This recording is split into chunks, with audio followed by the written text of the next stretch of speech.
इस ज़माने में, इस दुनिया में कुछ भी नामुमकिन नहीं है बशर्ते तू कदम बढ़ा। हेलो दोस्तों, मैं रिमन आज की इस कहानी में आप सभी का स्वागत करती हूँ।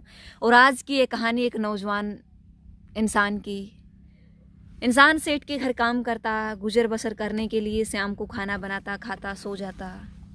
अकेला था, ना उसके माँ बाप थे, ना उसका कोई भाई बहन था। उसने शाम को हर रोज़ काम करके आता, थका हारा, अपनी रोटी बनाता, खाता, सो जाता। हर रोज़ वो ऐसा करता, लेकिन एक समय ऐसा आया जब वो रोटी बनाता, 6 या 7 बनाता, 4 या 5 बनाता, उनमें से एक रोटी घटी हुई मिलती। बार बार ये चीज़ दोहराई। 1 दिन बीता, 2 दिन बीता, 3 दिन बीते। उसके बाद उसको लगा कि शायद मेरी रोटी को उठाकर कोई ले जा रहा है।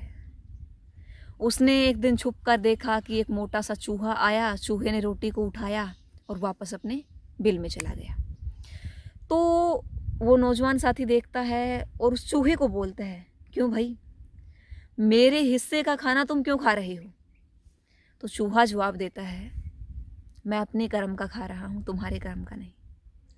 तुम्हारा काम है काम करना, शाम को रोटी बनाना, और मेरा काम है उसमें से एक रोटी उठाना और मेरा पेट भरना। तुम्हारा काम है तुम्हारा पेट भरना। अब तुम मजदूरी करते हो, मेहनत करते हो, वो तो मैं नहीं कर सकता। मैं तो सिर्फ उठा सकता हूँ और उठाना मेरा काम है। मैं अपना काम कर रहा हूँ, तुम अपना कर रहे हो। तो इंसान के उस युवा के मन में सवाल जागे कि ऐसा भी होता है। हम कमाते हैं, खाता कोई है, मैं बनाता हूँ, खाता कोई है, अपने हिस्से का ऐसा काम नहीं चलेगा।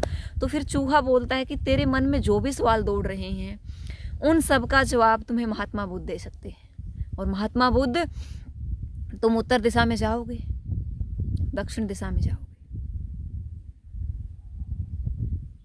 तो तुम्हें उस पहाड़ी के उस तरफ गौतम बुद्ध जी बैठे हुए दिखाई देंगे और वो तुम्हें जो दे, तुम्हारे सभी सवालों का जवाब देंगे। लड़का निकल पड़ा घर से चूहे की बात मानकर। शाम हो गई, एक महल दिखाई दिया। महल में लड़के ने सोचा कि शायद यहाँ मेरी रात गुजर जाए। लड़का महल में गया। महल में देखा एक बूढ़ी औरत और उसकी एक बेटी जो बोल नहीं सकती थी, जो सुन भी नहीं सकती थी। और लड़की, बूढ़िया ने पूछा कि बेटा तुम कहाँ से आई हो, कौन हो? तो लड़के ने जवाब दिया, ऐसे ऐसे मैं महात्मा बुद्ध के पास जा रहा हूँ, मेरे कुछ सवाल है उनसे जवाब लेने। तो बूढ़िया ने कहा कि बेटा तुम बहुत अच्छी जगह जा रहे हो, मेरे भी एक सवाल का जवाब लेकर के आना कि मेरी बेटी बोलेगी कब, उसे उसके योग्य वर कब मिलेगा। लड़के ने कहा ठीक है माता जी। आगे गया, उसको एक जादूगर मिला। जादूगर जो मिला, सामने बहुत ऊंचे ऊंचे पहाड़ थे। जादूगर के पास गया, जादूगर से पूछा कि बताइए कैसे मैं इन पहाड़ों को पार कर सकता हूँ। जादूगर ने पूछा तुम जा कहाँ रहे हो? लड़के ने जवाब दिया, मैं महात्मा बुद्ध के पास जा रहा हूँ मेरे कुछ सवालों का जवाब देने के लिए। तो जादूगर ने कहा, मैं 20 सालों से यहाँ बैठा हूँ, 20 सालों से मैं यहाँ तपस्या कर रहा हूँ, मुझे स्वर्ग प्राप्ति नहीं होती। महात्मा बुद्ध से तुम मेरे भी एक सवाल का जवाब लेकर के आना कि मुझे स्वर्ग प्राप्ति कब होगी। लड़के ने कहा ठीक है। चल दिया। वहाँ से आगे गया। आगे एक पहाड़ था, उसको एक कछुआ मिला। कछुआ बैठा था। लड़के ने कहा कि तुम मुझे नदी पार करा दो। कछुआ बोला तुम जा कहाँ रहे हो? लड़के ने कहा कि मैं ऐसे ऐसे गौतम बुद्ध के पास महात्मा बुद्ध के पास जा रहा हूँ और उनसे कुछ सवालों का जवाब लेकर आऊँगा। कछुए ने कहा मेरी एक शर्त है, यदि तुम मेरे कुछ सवालों का जवाब महात्मा बुद्ध से लेकर आ जाओगे तो मैं तुझको समुद्र पार करवा दूंगा। लड़के ने कहा ठीक है। कछुए ने कहा कि मैं 20 सालों से इस समुद्र के किनारे रह रहा हूँ और मेरी इच्छा है कि मैं एक ड्रैगन बनूं। लड़का चल दिया। चलते चलते गौतम बुद्ध के पास पहुंचा, प्रणाम किया। गौतम बुद्ध ने आशीर्वाद दिया और कहा पूछो, जो तुम्हारे सवाल है उनके बारे में पूछो। लड़के ने कहा कि मेरे कुछ सवाल है। गौतम बुद्ध ने कहा कि तुम सिर्फ 3 सवाल मुझसे पूछ सकते हो, 3 सवालों का मैं जवाब दूंगा, उससे ज़्यादा नहीं। लड़के ने कहा ठीक है। अब लड़का द्वंद्व में था कि कौन सा सवाल पूछा जाए, कौन सा सवाल छोड़ा जाए। तो लड़के ने कहा कि मैं तो खाना खा रहा हूँ, 2 टाइम का मेरा पेट भर रहा है, मेरा टाइम पास हो जाएगा, थोड़ी सी और मेहनत कर लूँगा, एक रोटी चूहे को और दे दूँगा। लेकिन वो एक बुढ़िया, उसके सामने एक नक्शा आता है, उसके बाद जादूगर का आता है, उसके बाद कछुए का आता है।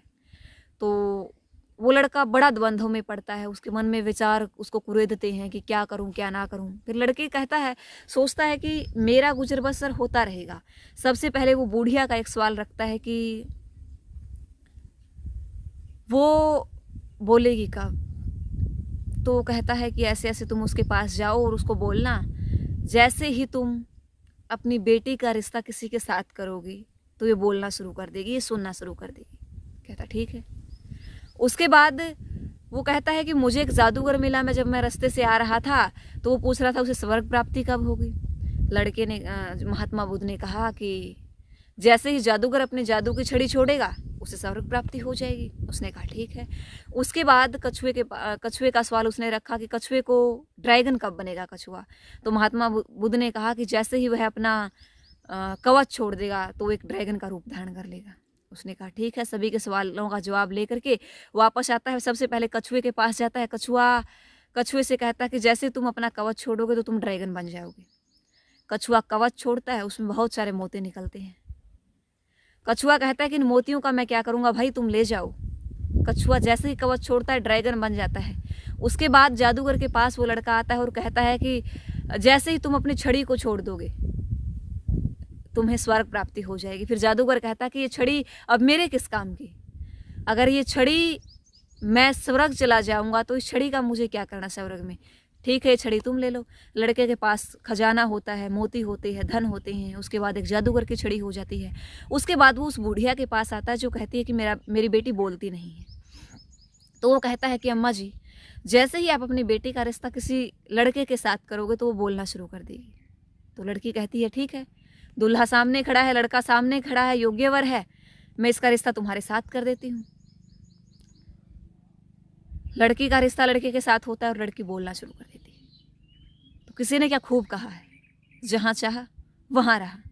अपने बारे में तो हर बार सोचते हो, किसी दूसरे के बारे में सोच कर देखो। लड़के के पास धन हुआ, महल हुआ, पत्नी हुई, जादू की छड़ी हुई, सब कुछ था जिससे वो कुछ भी कर सकता था। तभी तो कहते हैं कि अगर आप दूसरों के लिए सोचोगे तो ऊपर वाला आपके लिए सोचेगा। कहानी का आपको कैसी लगी बताइएगा ज़रूर। अगली कहानी तक दीजिए इजाज़त। नमस्कार।